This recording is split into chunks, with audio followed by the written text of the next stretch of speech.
Good day to everyone. Hope you're having a wonderful time. I appreciate your time here. Please, if you have not subscribed, please do subscribe to my channel, like, share, click notification button. So when we're on, you will be notified. Please do not hesitate to share this video just to educate people and enlighten, you know, their mind, just for us to know what's going on and how to deal with some issues sometimes. People will learn from others as well. I'll just get straight in. This is to do with Prince Harry's case on his security whenever he goes to the UK. Prince Harry wants to go to UK with his family. He wants to be able to take his children, his wife to UK, and he wants the the government to restore his security before the level of security he had before he stepped down as royal worker, or from his royal duties rather. So he won that back because he wants his family and himself protected. He had one of the highest security protection when he was um, working when he was a working royal. So when he stepped down, they took that off and gave him just the basic, I believe. And he felt this is not safe for himself and his family. He have his bodyguard, which he paid for, but the bodyguards are not allowed to carry gun in the UK. So that put him in a different light, like, okay, they can't carry gun in the UK. They don't have the privilege of knowing some of the secret things of what the government would have had that they could use in protecting him. They don't have right to that because they're in a different country. Okay. So Harry took the government to court and he lost in the lower court. So he channeled his pursuit to the appeal court. And I want you to watch the video reg regarding how they came about the decision that just happened recently, a couple of days, that just happened to say, well, yes, we're not going to give you back that security. I want you to listen to it. Some of the reasons were not explained to us. Some of the reasons were not explained to us in the sense that they felt, well, it's private.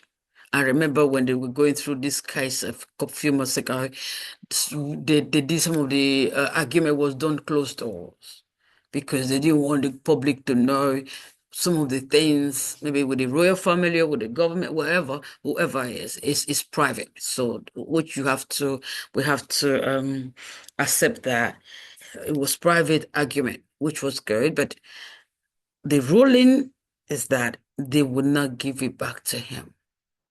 So I want you to hear the judge as he read out some of the reasons why they denied him. Some said because it was taxpayers' money and he's no longer a working royal. I will say he's still a royal. He was born into this. It wasn't because of the duty that made them to made his life risky. Others that are working royal, it's not because of the duty. I believe because of the kind of institution or family that they belong to. That's what made them, you know, um, that's what made their life, if you could say, at risk. There are people who are in that position right now, who, like Harry said, they may not be working royal, but they're still protected. So he should be protected. So let's watch the video together and let me know what you think. All rise, people.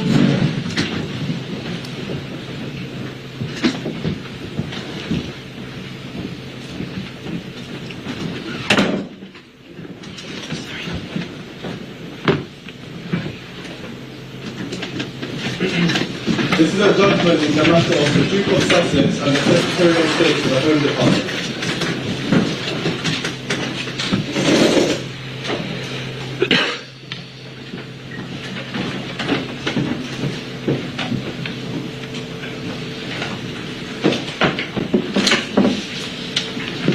So, this afternoon, we're going to hand down our judgments in the case of the Duke of Sussex against the Secretary of State for the Home Department.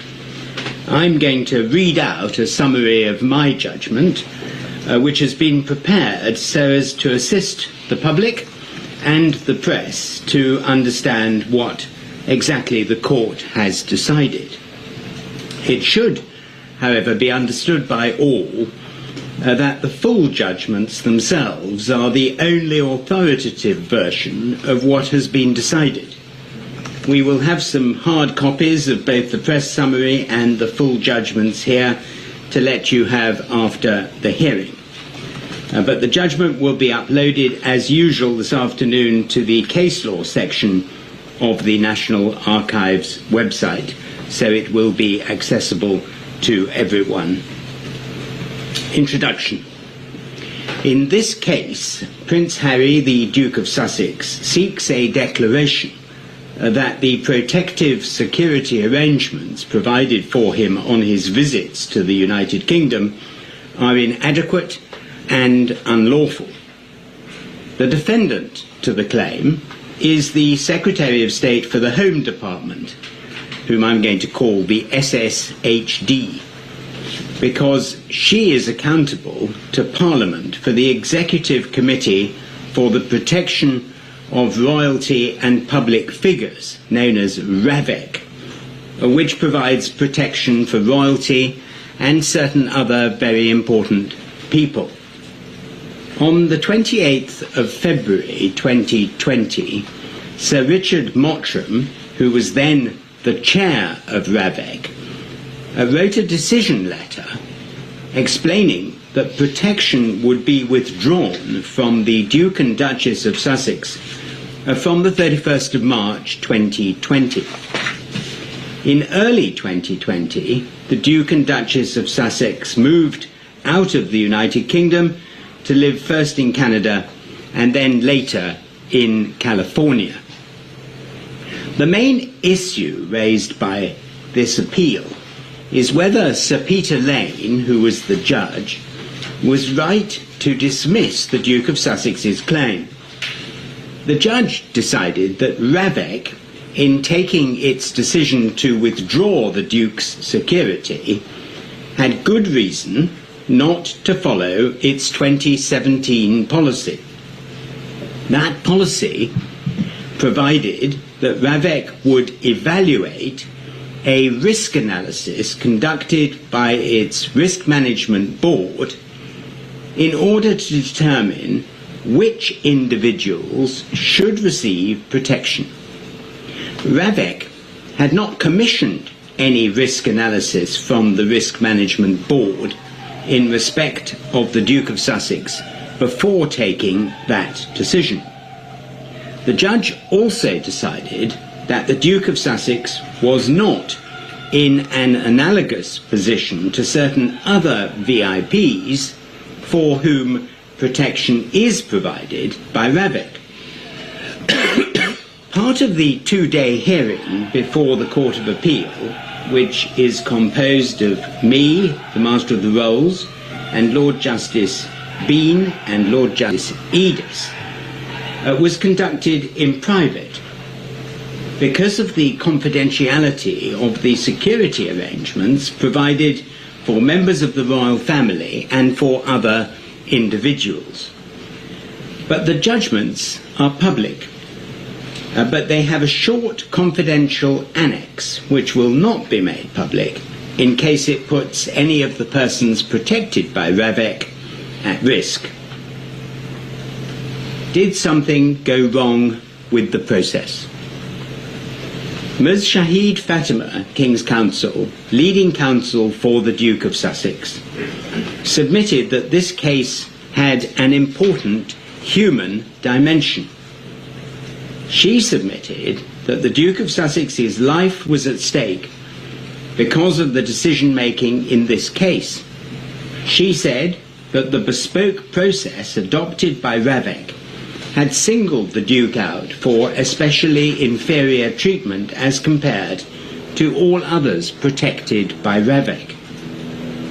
In effect, it had been predetermined in the decision letter that on future visits to the UK, the Duke of Sussex would be provided with a lower level of security than had been provided for him throughout his adult life. This demonstrated, submitted Miss Fatima, that something had gone wrong with the process. She submitted that the claimant was still subject to the same risks as he was before he stepped back from royal duties, and that the impact of an attack upon him was obviously still just as significant as it has always been. His military service, she said, placed him at particular risk. Although it was not suggested that no security provision had been made, the Duke of Sussex strongly criticised the adequacy of what Ravek had determined was appropriate. I said in my judgment that these were powerful and moving arguments, and I said that it was plain that the Duke of Sussex felt badly treated by the system. But I concluded, having studied the detail of the extensive documentation, I could not say that the Duke's sense of grievance translated into a legal argument for the challenge to Ravek's decision.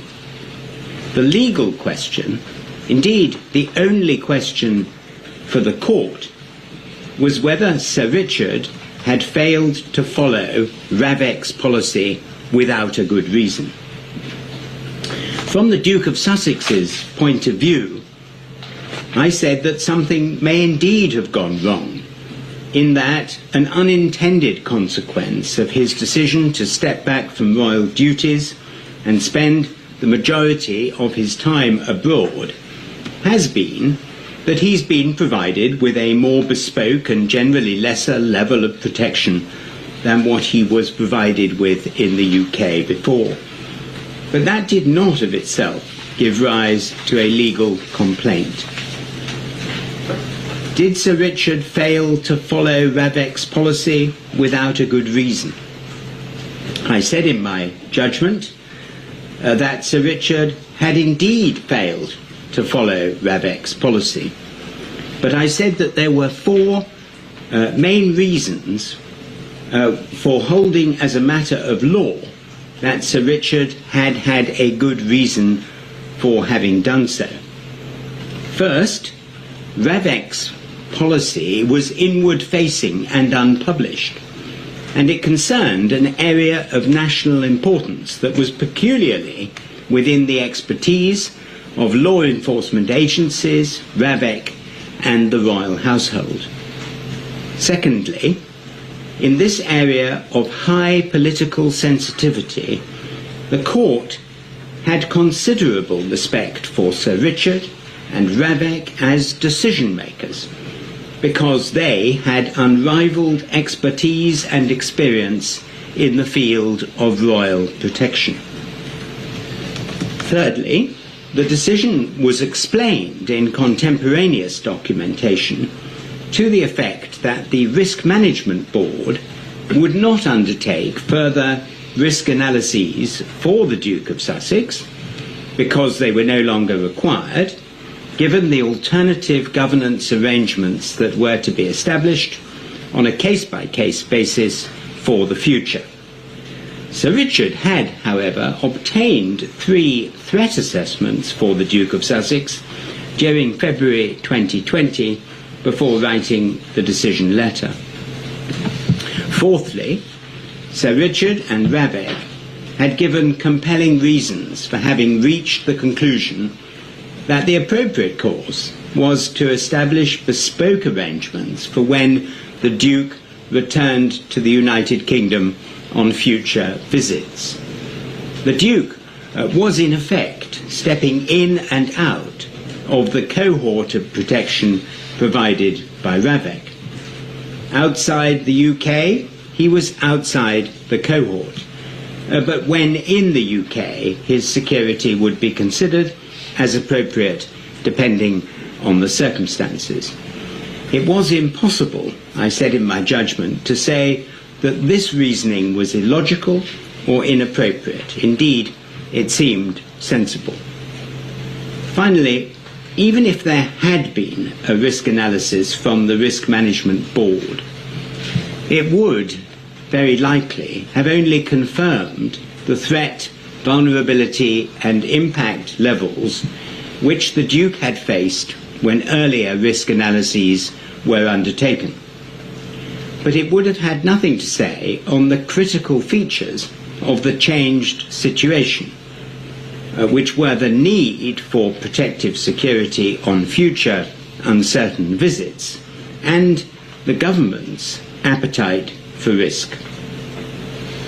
The decisions taken in the decision letter and subsequently were taken, I said in my judgment, as an understandable and perhaps predictable reaction to the Duke of Sussex having stepped back from royal duties and having left the UK to live principally overseas.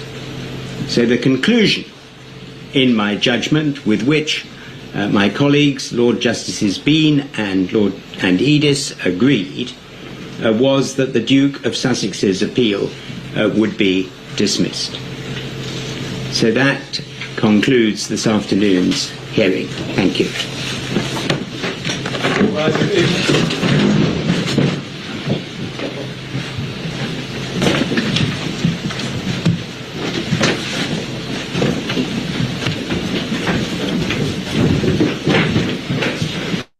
That was the conclusion of Harry's case.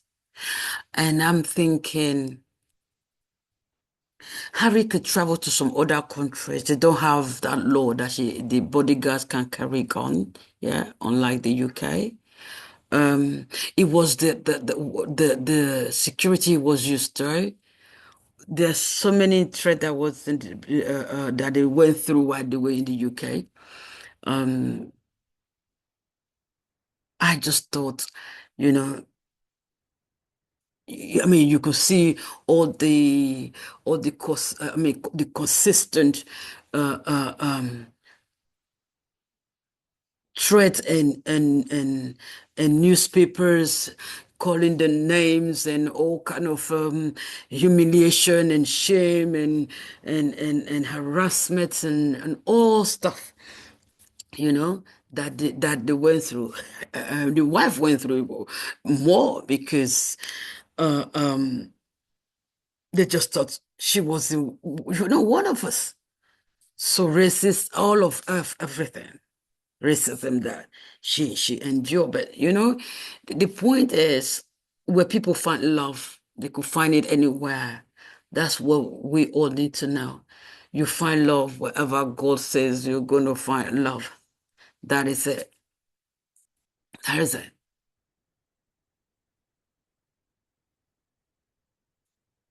I don't I don't think because you're Popo, you have to then your love is with the people of Popo. You're green if you agree, if you ever.